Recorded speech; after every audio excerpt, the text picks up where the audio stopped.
Hi friends, ఎలా ఉన్నారు? బాగున్నారు అందరూ? ఈరోజు నేను ఇంట్లోనే ప్యూర్గా నెయ్యి ఎలా చేయాలో చూపిస్తానండి. చూడండి, నేను 10 డేస్ నుంచి తీసిన నెయ్యి అండి. ఇది ఫ్రిడ్జ్లో పెట్టి ఉంచాను. ఈరోజు నెయ్యి ఎలా తయారు చేయాలో చూపిస్తానండి. చూడండి, ఇప్పుడు మనము ఒక జార్లో ఈ మీగడంతా వేసేయాలండి. ఇలా జార్లో మీగడంతా వేసేయాలి. వేసి ఇప్పుడు ఇదంతా మిక్సీ పట్టాలండి.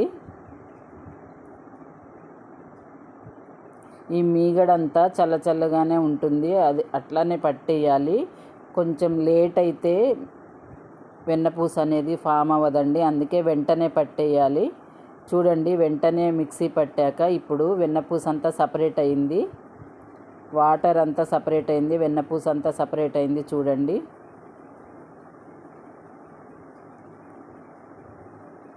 ఈ విధంగా పట్టి ఒక వెడల్పాటి బౌల్లో వేసుకోవాలండి ఇదంతా. ఇప్పుడు కూల్ వాటర్ పోయాలండి ఇందులో. కూల్ వాటర్తోనే ఇప్పుడు మనము తయారు చేయాలి, లేకపోతే వెన్నపూస ఫామ్ అవ్వదండి. చూడండి, ఈ విధంగా చక్కగా గరిటకున్నదంతా తీసి క్లీన్ చేసి ఇప్పుడు మనము ఈ వెన్నపూసలో చల్లని వాటర్ పోయాలండి. పోసి ఇప్పుడు ఈ వెన్నపూస అంతా ముద్దలాగా తయారు చేయాలి. ఇలా చల్లటి నీళ్ళు పోయడం వలన ఇలా ముద్దగా ఫామ్ అవుతుందండి. ఇప్పుడు ఈ వెన్నపూస ముద్దని వేరొక బౌల్లో షిఫ్ట్ చేయాలండి. మంచిగా కడగాలండి వెన్నపూస. కడగడం వల్ల నెయ్యి కూడా చాలా టేస్ట్గా ఉంటుందండి, ఫ్లేవర్ కూడా చాలా బాగుంటుంది. ఈ విధంగా వెన్నపూస అంతా ఒక వేరే బౌల్లోకి షిఫ్ట్ చేయాలండి. ఇప్పుడు ఇందులో కూడా చల్లని వాటర్ పోయాలి. పోసి మరి ఒకసారి కడగాలండి. చూడండి, చక్కగా ముద్దలా తయారైంది వెన్నపూస అంతా. చల్లటి నీళ్ళు పోయడం వలన ఇలా ముద్దగా తయారవుతుంది. ఇప్పుడు ఈ విధంగా మంచిగా కడగాలండి ఇలా. అంతే అండి. ఇప్పుడు మనము ఈ వాటర్ని తీసివేయాలి.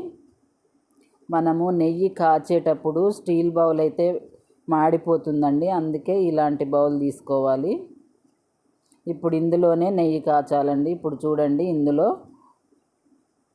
ఒక 2-3 యాలకులు వేయాలి.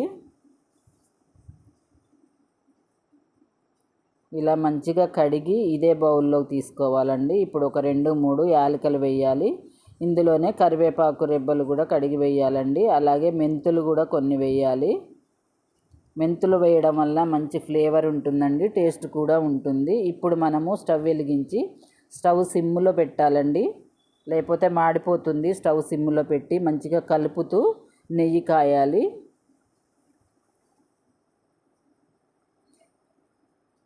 చూడండి, కరిగిపోయింది వెన్నపూస అంతా. ఇలా సిమ్లోనే ఉంచి ఇలా కలుపుతూ నెయ్యి కాయాలండి. చూడండి, కలర్ ఎలా మారుకుంటూ వస్తుందో. వేస్టేజ్ అంతా సపరేట్ అయిందండి, నెయ్యి అంతా సపరేట్ అయింది. చూడండి, చక్కగా కాగిందండి ఇప్పుడు నెయ్యి. ఇప్పుడు ఈ నెయ్యిని ఒక గిన్నెలోకి మనము ఫిల్టర్ చేయాలి. చూడండి, ఈ విధంగా కాగిన నెయ్యిని ఇలా ఫిల్టర్ చేయాలండి. అప్పుడు వేస్టేజ్ అంతా తీసేయచ్చు. ప్యూర్ నెయ్యి రెడీ అయిపోయిందండి. ఇప్పుడు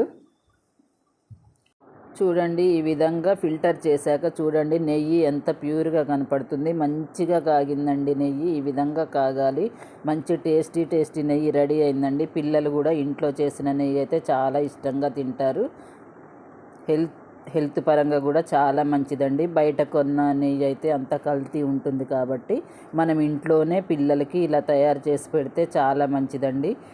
పప్పు చేసిన, పచ్చళ్ళలోనైనా ఎందులో వేసుకున్న నెయ్యి చాలా టేస్ట్గా ఉంటుందండి. చూడండి, చాలా టేస్ట్గా ఉంటుంది. మంచి ప్యూర్ నెయ్యి అండి ఇది. మీరు ఇలా ట్రై చేయండి. ఒక 10 డేస్కి అట్లా మీగడ తీసి